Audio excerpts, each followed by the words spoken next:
Hello बच्चों, मैं अनुराधा आचार्य आपकी साइंस टीचर, जो आपको साइंस में बायो और एनवायरनमेंट वाला पार्ट पढ़ाऊंगी। आपकी बायो की जो साइंस की जो बुक है उसमें फिजिक्स, केमिस्ट्री, बायो और एनवायरनमेंट 4 इसमें पार्ट हैं। इसमें से बायो और एनवायरनमेंट का जो पार्ट है, पर्यावरण और जीव विज्ञान वाला जो पार्ट है, वो मैं आपको पढ़ाऊँगी। तो हमारे जो बायो वाला जो पार्ट है उसमें आपकी बुक में जो NCERT कोर्स आया है, अब कोर्स आपका चेंज हो गया है। पहले वाला कोर्स नहीं चलेगा जो 10th में था, इस साल NCERT कोर्स आ गया है। तो उस NCERT जो कोर्स है उसमें जो आपका बायो का जो चैप्टर है पहला, वो है आपके जैव प्रक्रम। तो यहाँ से हम इस लेसन की से शुरुआत करेंगे। तो आपको अपनी कॉपी में जो ये नोट्स हैं वो आपको अपनी कॉपी में उतारना है, और जो होमवर्क में क्वेश्चन दिए जाएंगे उनको साइंस के रजिस्टर में करना है। तो जब तक आपकी ऑनलाइन क्लास चलेगी हम इसी तरह से अपने कोर्स को आगे पढ़ते रहेंगे। तो ये सब इम्पॉर्टेंट है, ऐसे नहीं ऑनलाइन क्लास है तो हम नहीं उतार रहे, क्या है आपको ये सब उतारना है। और ये जितने भी नोट्स हैं यहाँ पर, इनको उतार करके इससे रिलेटेड ही मैं आपको क्वेश्चन दूँगी, वो आपको अपनी होमवर्क कॉपी में करना है। तो आज हम लेसन स्टार्ट करते हैं जैव प्रक्रम। जैसे लेसन के नाम से ही पता है कि ऐसे प्रक्रम जो हमारे जीने के लिए क्या है, आवश्यक है। हमारे शरीर के अंदर होने वाले ऐसे प्रक्रम जो हमारे जीवित रहने के लिए क्या है, आवश्यक है। ऐसे प्रक्रमों को हम क्या कहते हैं, जैव प्रक्रम कहते हैं। और ये सभी प्रक्रम हमारे शरीर की सभी क्रियाओं को करते हैं और हमको क्या करते हैं, जिंदा बना रखते हैं। तो ये चाहे से पादप हो और जंतु, दोनों में ही ये प्रक्रम क्या होते हैं, आवश्यक होते हैं। तो इसीलिए इस लेसन का नाम ये इन प्रक्रमों को क्या कहा गया है, जैव प्रक्रम। तो अब ये जैव प्रक्रम मुख्य रूप से कौन कौन से हैं? पोषण, श्वसन, परिसंचरण या परिवहन और उत्सर्जन। इन चारों प्रक्रमों में से यदि एक भी प्रक्रम हमारी बॉडी में ना हो तो हम जिंदा नहीं रह सकते। इसीलिए इन चारों प्रक्रमों को क्या नाम दे दिया गया है, जैव प्रक्रम। तो जैव प्रक्रम जैसे पोषण, पोषण का मतलब क्या होता है, भोजन करना। यदि आप भोजन नहीं करेंगे, हम भोजन नहीं करेंगे तो क्या हम जिंदा रह सकते हैं, क्या नहीं रह सकते हैं। श्वसन, यदि हम सांस नहीं लेंगे तो हम जिंदा नहीं रह सकते हैं। परिसंचरण या परिवहन, तो जो भी आपने भोजन किया है उसका पाचन होता है, पाचन होने के बाद उसका अवशोषण होता है और वो किस में मिलता है, रुधिर में मिलता है। फिर रुधिर के माध्यम से शरीर के सभी भागों तक पहुंचाया जाता है।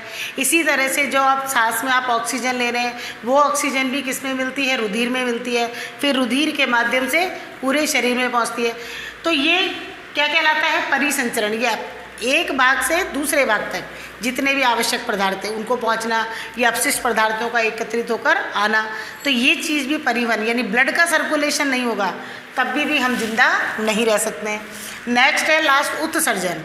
अब ये जब भी ये तीनों प्रक्रम होते हैं, पोषण है, श्वसन है, परिसंचरण है, इसके दौरान हमारे शरीर में बहुत सारे विषैले पदार्थ बनते हैं और इन विषैले पदार्थों का शरीर से बाहर निकलना क्या होता है, अत्यंत आवश्यक होता है। यदि ये विषैले पदार्थ शरीर में एकत्रित होते रहेंगे तो हम जिंदा नहीं रह सकते हैं। तो जितने भी विषैले या अपशिष्ट पदार्थ हैं उनको शरीर से बाहर निकालने का प्रक्रम क्या कहलाता है, उत्सर्जन। तो ये चारों प्रक्रम मोस्ट इम्पॉर्टेंट हैं। एक एक करके हम इस लेसन में इन्हीं प्रक्रमों को पढ़ेंगे। तो पहले हम पादप में पढ़ेंगे, फिर जंतुओं में पढ़ेंगे। तो सबसे पहला जो प्रक्रम है वो आपका क्या है, पोषण। अब पोषण किसे कहते हैं? पोषण, पोषक तत्वों को भोजन के रूप में शरीर में लेना क्या कहलाता है, पोषण कहलाता है। आपको पता है कि हमारे भोजन में कितने पोषक तत्व होते हैं, 6। कार्बोहाइड्रेट, वसा, प्रोटीन, विटामिन, खनिज और जल, खनिज लवण। तो ये सभी पोषक तत्व हैं जिनको हम भोजन के रूप में अपने शरीर में लेते हैं और इन्हीं से हमारे शरीर को क्या मिलती है, ऊर्जा मिलती है जो हमारे शरीर में कार्य करने में काम में आती है। तो भोजन के रूप में पोषक तत्वों को शरीर के अंदर लेना क्या कहलाता है, पोषण कहलाता है। अब पोषण कितने प्रकार का होता है? तो पोषण के आधार पर जीवों को 2 भागों में बांटा गया है। कितने भागों में बांटा गया है, 2 भागों में, स्वपोषी जीव और विषमपोषी जीव। तो विषमपोषी जीव और स्वपोषी जीव क्या होते हैं, ये पहले भी आप छोटी क्लास में पढ़ चुके हो। तो स्वपोषी जीव किसे कहते हैं? ऐसे जीव जो अपना भोजन क्या करते हैं, खुद बनाते हैं। ऐसे जीवों को क्या कहा जाता है? स्वपोषी जीव। ये अकार्बनिक पदार्थ, आगे हम पढ़ेंगे कि पादप और जो होते हैं, हरे पादप होते हैं, शैवाल जो होती हैं, इसके अलावा कुछ जीवाणु होते हैं, वो क्या होते हैं? स्वपोषी होते हैं। जो अकार्बनिक पदार्थ क्या होते हैं? जैसे वो कार्बन डाइऑक्साइड और जल का यूज़ करते हैं, फिर उससे जटिल कार्बनिक पदार्थ जैसे ग्लूकोज बनाते हैं। तो ऐसे जीवों को हम क्या कहते हैं? स्वपोषी। तो स्वपोषी वे जीव जो अपना भोजन स्वयं बनाते हैं, स्वपोषी जीव कहलाते हैं। स्वपोषी जीव कहलाते हैं। ये अकार्बनिक पदार्थों से कार्बनिक पदार्थ के रूप में भोजन बनाते हैं, जैसे हरे पादप, शैवाल, कुछ जीवाणु आदि, ये सभी क्या होते हैं? स्वपोषी। विषमपोषी जीव, नाम से पता है, वे जीव जो अपने भोजन के लिए दूसरों पर निर्भर रहते हैं, उनको हम क्या कहते हैं? विषमपोषी जीव कहते हैं। जैसे हम अपना भोजन खुद ऐसे नहीं, सूर्य के प्रकाश में हम बैठ जाएंगे तो हम अपने आप ही भोजन शरीर के अंदर हमारे भोजन बनने लग जाएगा, ऐसा नहीं होता है। हम अपना भोजन किससे प्राप्त करते हैं? पेड़ पौधों से और जंतुओं से। तो जो जीव अपना भोजन के लिए दूसरों पर निर्भर रहते हैं, उनको हम क्या कहते हैं? विषमपोषी जीव कहते हैं। तो उसमें मनुष्य है, अमीबा, शेर, चीता और भी बहुत सारे जितने भी हैं जो अपने भोजन के लिए दूसरों पर निर्भर हैं, उनको हम क्या कहते हैं? विषमपोषी जीव कहते हैं। अब सबसे पहले हम जो टॉपिक नेक्स्ट स्टार्ट हो रहा है वो है पादपों में पोषण। तो आपको पता ही है, पादपों में जो पादप होते हैं वो अपना भोजन क्या करते हैं? खुद बनाते हैं। और पादप जो भोजन बनाते हैं उस क्रिया को हम क्या कहते हैं? प्रकाश संश्लेषण कहते हैं। तो पादपों में भोजन बनाने की क्रिया क्या कहलाती है? प्रकाश संश्लेषण कहलाती है। इसका नाम प्रकाश संश्लेषण क्यों पड़ा?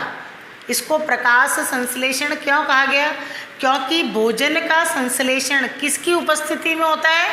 प्रकाश की उपस्थिति में। किसके प्रकाश की उपस्थिति में? सूर्य के प्रकाश की उपस्थिति में।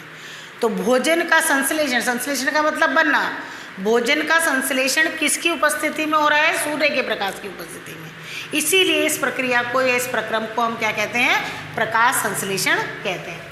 तो पादप अपना भोजन प्रकाश संश्लेषण की क्रिया के द्वारा बनाते हैं। अब प्रकाश संश्लेषण क्या है? अब प्रकाश संश्लेषण की डेफिनेशन अलग हो जाएगी कि जल व कार्बन डाइऑक्साइड के द्वारा।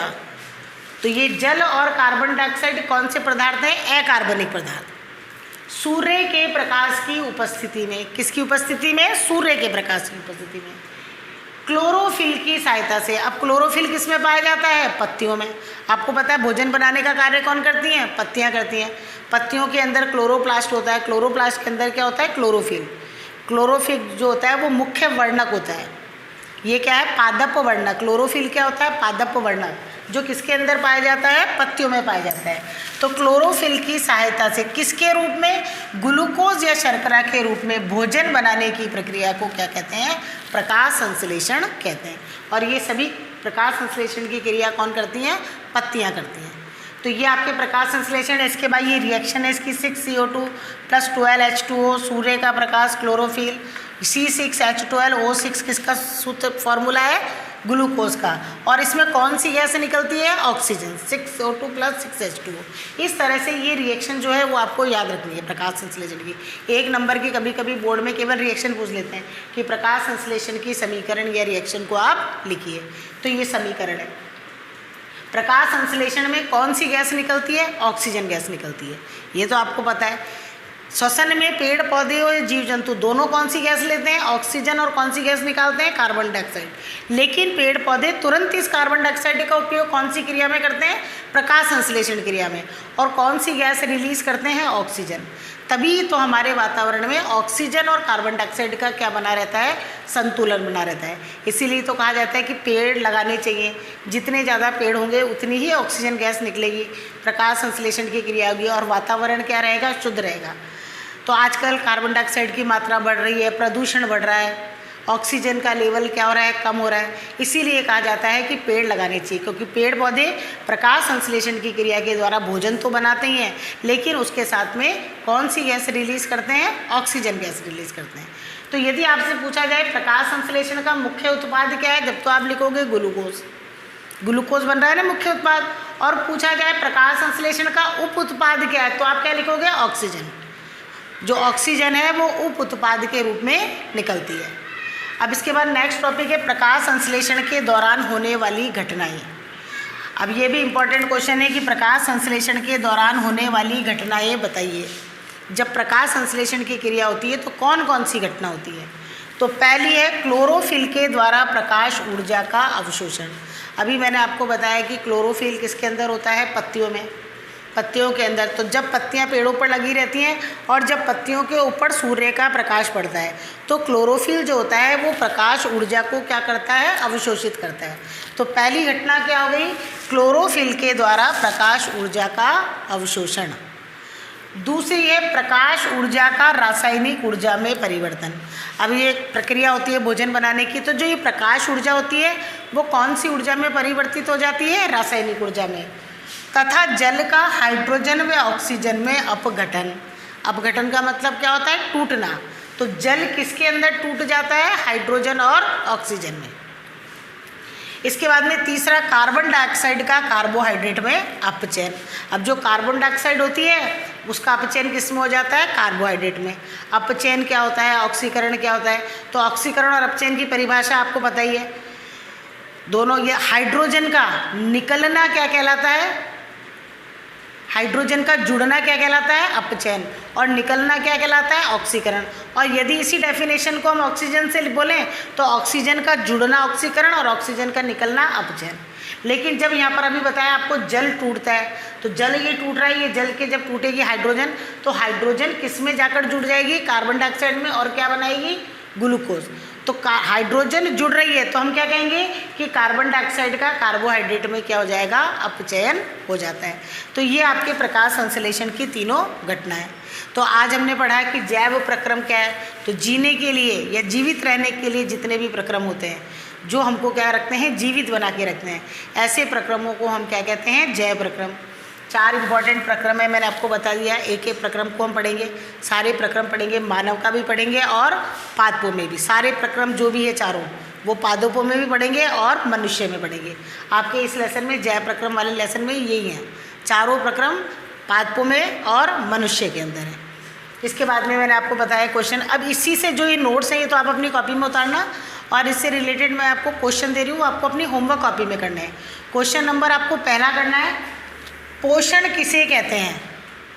पोषण के आधार पर जीवों को कितने भागों में बांटा गया है।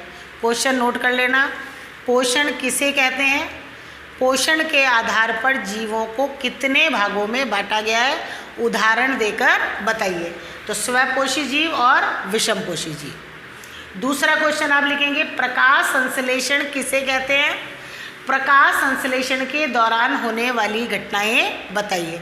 तो पहले प्रकाश संश्लेषण की परिभाषा लिखेंगे, फिर इसकी रिएक्शन लिखेंगे और फिर इसकी ये तीनों घटनाएं लिखेंगे। अब आगे का टॉपिक हम पढ़ेंगे कि प्रकाश संश्लेषण पत्तियां करती हैं, पत्तियों में क्या पाए जाते हैं, रंध्र पाए जाते हैं, रंध्र कैसे खुलते हैं और बंद होते हैं, जब रंध्र खुले होते हैं तभी प्रकाश संश्लेषण की क्रिया। इसके साथ में ही आपकी बुक में इससे रिलेटेड 2 या 3 क्रियाकलाप दिए गए कि सिद्ध कीजिए कि प्रकाश संश्लेषण के लिए क्लोरोफिल जरूरी है, सिद्ध कीजिए कि प्रकाश संश्लेषण के लिए कार्बन डाइऑक्साइड जरूरी है। तो आगे जितनी भी एक्टिविटीज़ हैं वो हम नेक्स्ट लेक्चर में स्टार्ट करेंगे। Thank you.